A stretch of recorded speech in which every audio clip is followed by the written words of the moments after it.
Pinagpalang umaga sa inyong lahat. Good morning. Okay.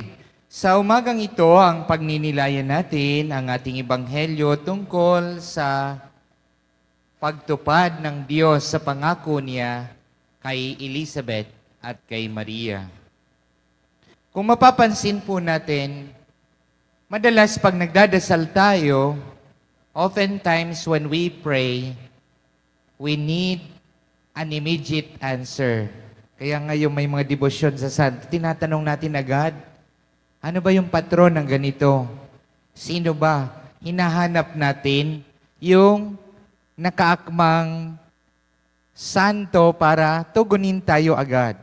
Halimbawa, pag medyo may edad ka na at wala ka pang boyfriend, sasabihin mo, pwede bang kay Saint Jude? Pag medyo bata-bata, doon ka kay Saint Raphael. Father, kapag balo, kay Santa Monica. Hinahanap natin kung sino yung pwede nating malapitan. Pero ang totoo, God is faithful to us. Kahit anong mangyari, magtampo man tayo, hindi man tayo magdasal, God is always there. Nananatiling matapat ang Diyos sa kanyang pangako. Bakit nananatili ang Diyos na matapat? Kasi mahal niya tayo. Hindi siya natutulog, hindi rin siya nagpapabaya. But God works in a mysterious way. Minsan nakala natin, bigi ang Diyos, hindi nakikinig. Ang tagal-tagal natin nag-aantay. Pero ang hindi natin alam, God is preparing a beautiful gift for us. Naalala ko minsan, merong isang matandang babaeng lumapit sa akin, Father, ilang beses na akong nagsisimbang gabi. Sa buong buhay ko, 83 na ako ngayon, Father. Sabi ko, ano po ang problema doon? Ang tagal ko, Father, na nagwi-wish. Every 9 days. Walang paltos yan. Pero yung sakit ko, Father, hindi naman inaalis. Sabi ko, ano ba yung iyong sakit? Sabi niya, na-diagnose ako nung bata ako, blue baby daw ako. Alam niyo naman pag blue baby, sa puso yun. Then the word baby, tas ilang taong ka na po? No? 80 plus? Blue baby ka, hindi pa ba tugon yun ng Diyos na pinaabot ka ng 80, samantalang dapat baby ka pa lang, endangered ka na. Pero bakit hindi inaalis ng Diyos? For us to be invited also to be faithful to Him. Naalala ko rin isang beses, merong nagpapadasal, naghahanap siya ng work. Every day, nagsisimbang gabi siya. Sabi niya, Father, ipagdasal mo naman ako kasi gusto ko makakuha ng trabaho. 3 years na rin kasi ako nakatenga, nahihiya na ako sa parents ko. Sabi ko, sige, pagdadasal natin. I'm sure God will listen to you. Christmas, wala siya. Sabi ko, nasa na kaya? Napagod siguro magsimbang gabi.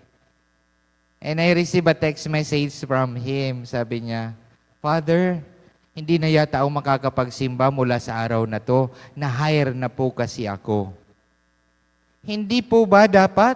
Kapag tinugon tayo, the more na dapat tayong lumapit kasi ang Diyos nagpatunay na siya ay hindi nagpapabaya.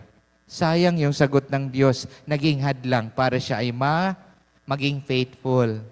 Kaya natutuwa ko dito sa atin, ang motto natin, unahin lagi ang Diyos. Bakit? Everything will be taken care by God. Naalala niyo si Saint Isidore? Parang tayo yon. Before he goes to work, dadaan siya sa chapel. Luluhod siya. Mga more than 1 hour. Kaya pagdating niya doon sa bukid, kung saan sila hinahire, nag-aararo, late na siya. Ang pinagtataka ng kanyang mga kasama, yung expected work and product, ganun pa rin ang binibigay niya kasama ng mga kasama niyang maagang pumasok. Kaya, dahil doon, pinag-uusapan siya, kinaiinggitan. Kaya, sinusundan nila lagi si Saint Isidore from his house, papuntang work, kung ano ang ginagawa, ba't laging late. At doon, nadiskubre nila na bago siya pumunta ng work, nagdadasal siya muna sa chapel. At pinuntahan din nila yung bukid. Baka nandaraya, may ibang pinagagawa or merong pinagtatrabaho si Saint Isidore. Sa laking gulat nila, habang si Saint Isidore nasa chapel, merong nag-aararo. Sino? Anghel ng Diyos. Kaya kung makikita nyo yung kanyang image, merong angel na nag-aararo.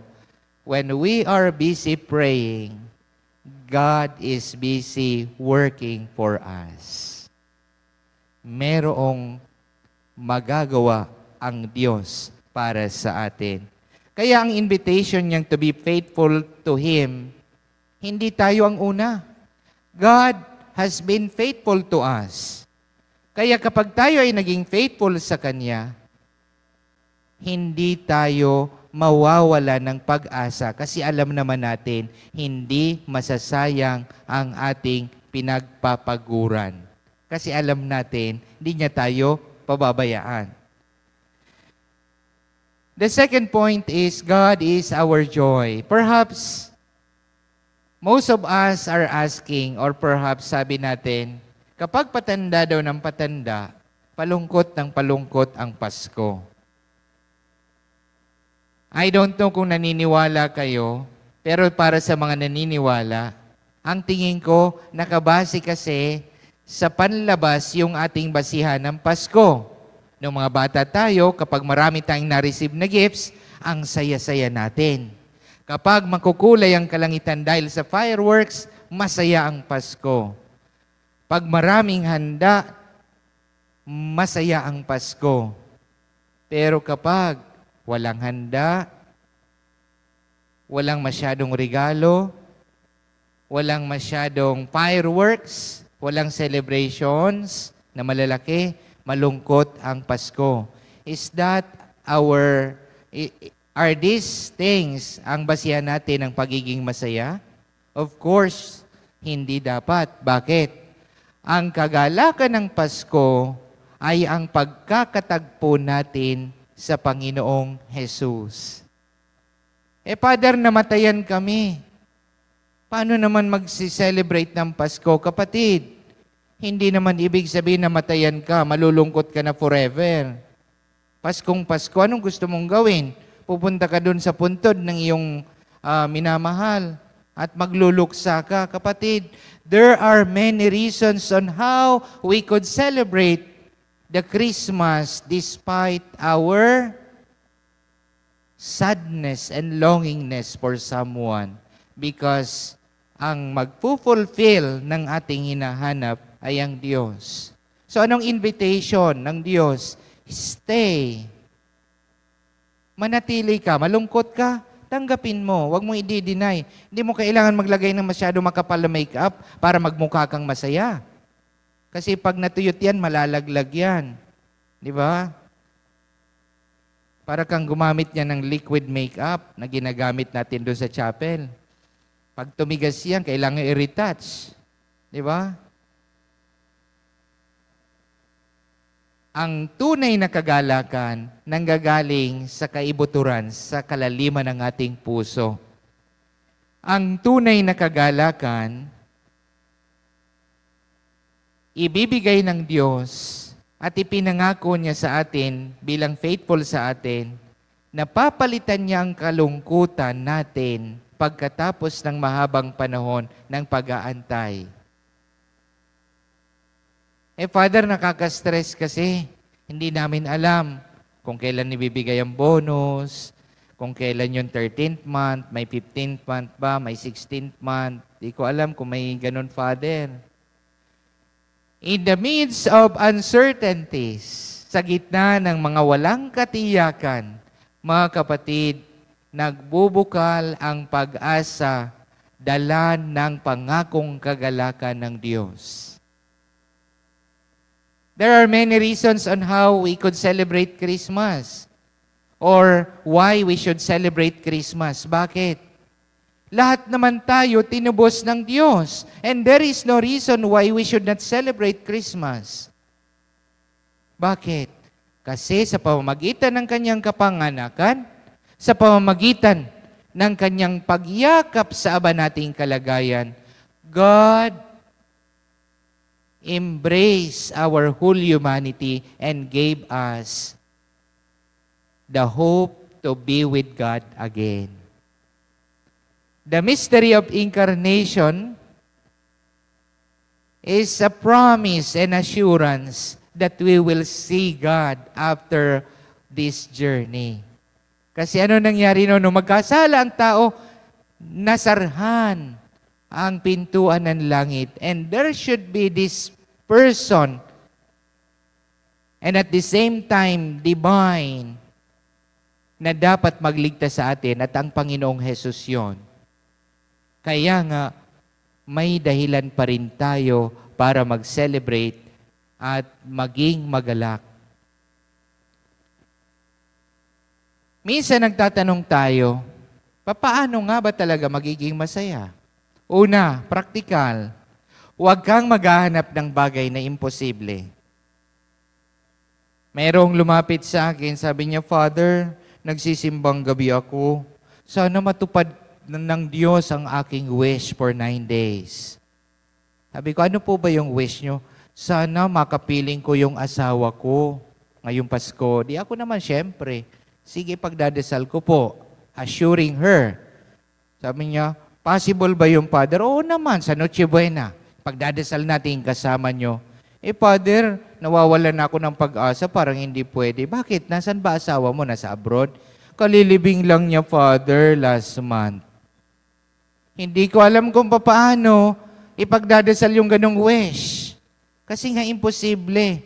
Mas nakakatakot kung December 24, sa pagkainan may kasalo kang kalansay. Di ba? When we ask God for something, it should be something realistic.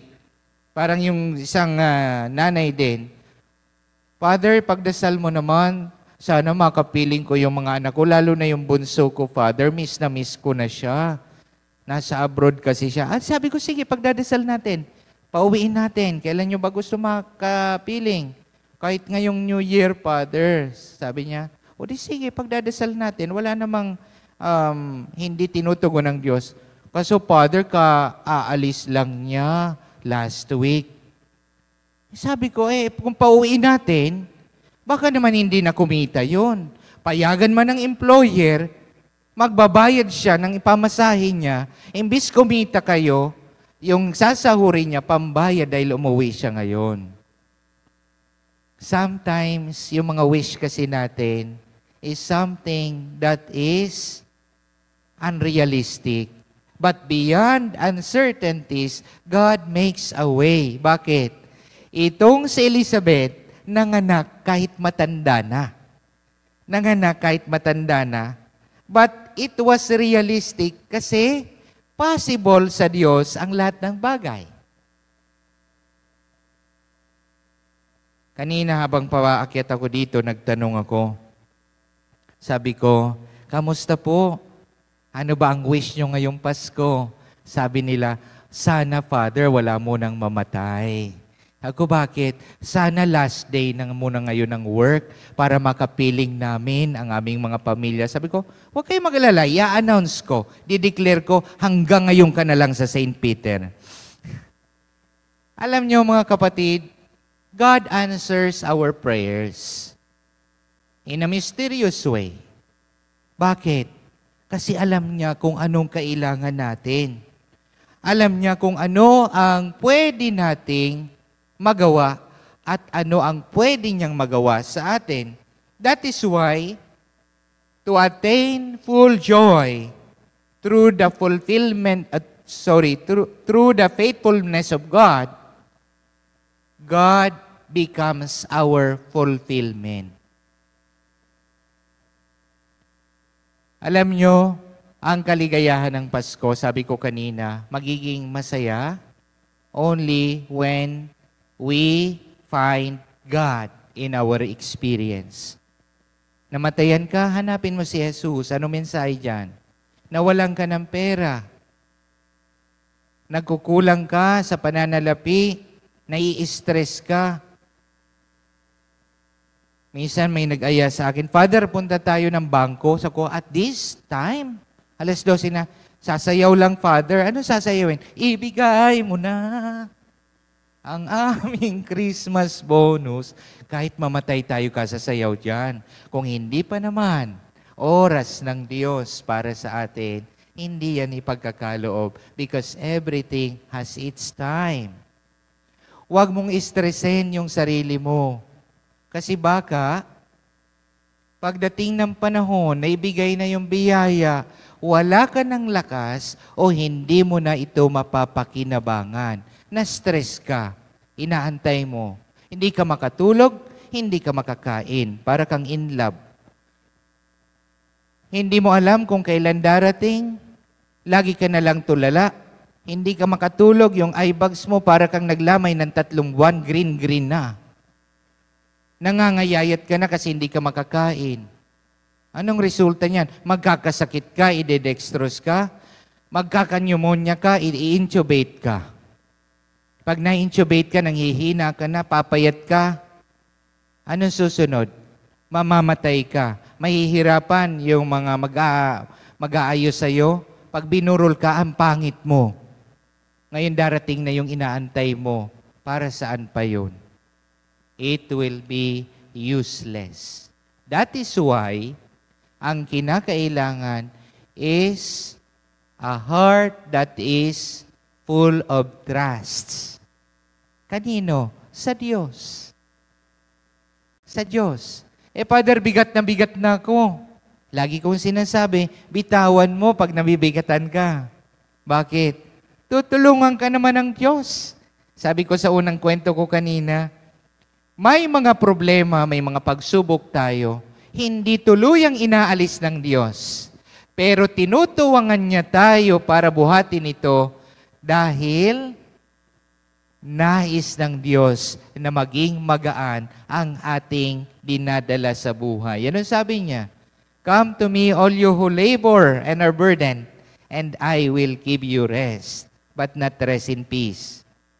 I will give you rest. Learn from me, for I am meek and humble of heart, and you will find rest for yourselves. For my yoke is easy, my burden light. Hindi niya inaalis, pero pinapagaan niya ang lahat sa atin. Let me end my sharing and reflection with this. Ang tunay na kaligayahan ng Pasko ay ang presensya ng Diyos. Merong 3 puno na nung maliliit pa sila sa gitna ng kagubatan, nag-usap-usap sila. Sabi nung isa, anong pangarap nyo? Kasi ako, gusto kong paglaki ko, maging matayog akong puno na titingalain ng lahat at hahangaan sa aking pagiging matayog. Sabi naman nung isa, ay ako hindi yan. Gusto ko paglaki ko, puputulin ako at gagawin akong kama ng isang hari. Sabi naman nung isa, ang taas naman ng mga pangarap nyo. Ako simple lang, gusto ko lang maging ako'y malaking troso, nabubuhatin ng mga kawal, pangbangga at pangpuksa ng mga kaharian ng kaaway para mapasok yung mga malalaking entrance ng mga castle, di ba? Binabangga nila ng troso para magiba.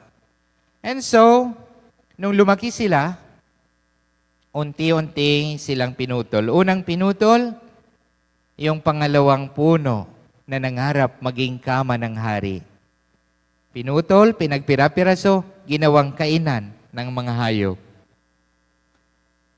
And then, yung pangalawa, pinutol, ginawang kostanera. Ano yung kostanera? Wala na kasi ngayong kostanera kasi puro concrete na. Kung may poste, merong kostanera. Ayan, yung pahalang. Yung pangatlo na nangarap, yung pangatlong puno na unang nangarap na maging matayog, pinutol, nilinis, magkabilang dulo, pinatayo. ginawang poste. One day, merong mag-asawa na inabot ng gabi. Meron silang pakay. Meron silang pupuntahan. Kaya lang, dumayo lang sila, kagampanan ng babae. Ano yung kagampan? Panahon na para manganak. Sarado na yung mga hotel. So sa paglalakad nila, pumutok na yung panubigi ng babae. Hindi na kaya maglakad. Hanggang sa napadaan sila doon sa isang kuweba, sa kwadra ng mga hayop. Walang ano-ano'y lumabas yung bata. Binalot agad ng lampin dahil walang incubator. Meron doong kainan ng mga hayop na may dayami. Para mainitan yung sanggol, iniligay doon ang sanggol na tinawag hari. Nung lumaki ang batang ito, pinaratangan na makasalanan. Pinarusahan siya at dahil sa kanyang paratang, ipinabuhat sa kanyang isang kustanera hanggang sa palakarin siya ng halos nakahubad. Buhat-buhat niya yung kustanera. Nung makarating doon sa paroroonan, tinanggalan siya ng damit. At siya'y ibilayubay doon sa poste. At ang lahat ng nadadaan, tumitingala doon sa kahoy kasi nakapako sa kanya ang isang hari na hindi kilala ng karamihan. Ang tanong ngayon, natupad ba yung kanilang pangarap? Definitely yes. Pero nung hindi pa sila natatagpuan, nung batang hari, they were useless. Hindi natupad yung pangarap. Pangarap niya maging kama, ginawang crib. Yung pampuksa ng kaharian, simpleng kahoy na kostanera. Yung nais na maging tanyag, poste lang yan. Wala naman siguro tayong nakikitang tao na habang naglalakad nakatingin sa poste na wala namang makikita. But when the King who is Christ was placed to these woods, they became valuable. Mga kapatid, ang Pasko natin, mapufulfill anumang dream natin, natutupad kung ang Diyos kasama sa lahat ng dream natin na yan. Gusto mong magligayang yung Pasko? Gusto mo ng gift-giving? Put Christ in that gift-giving. Gusto mong kayo ay mamasyal buong pamilya? Ilagay mo si Kristo sa inyong paglalakbay bilang pamilya. Kasi magkakaroon lamang ng fulfillment at kahulugan ang ginagawa natin kapag nandyan ang Panginoong Hesukristo. Ang Panginoong Hesukristo magbibigay sa atin ng kagalakan dahil ang Diyos matapat sa atin at dahil Siya ang ating kaganapan o fulfillment. Maraming salamat at mabuhay kayo. Maligayang Pasko sa inyong lahat.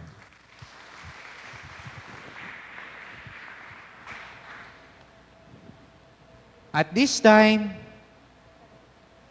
as we thank God for all the blessings that God has given us, we return to Him in thanksgiving the gifts that we have received from Him. Let us offer to God all our thanksgiving and offering.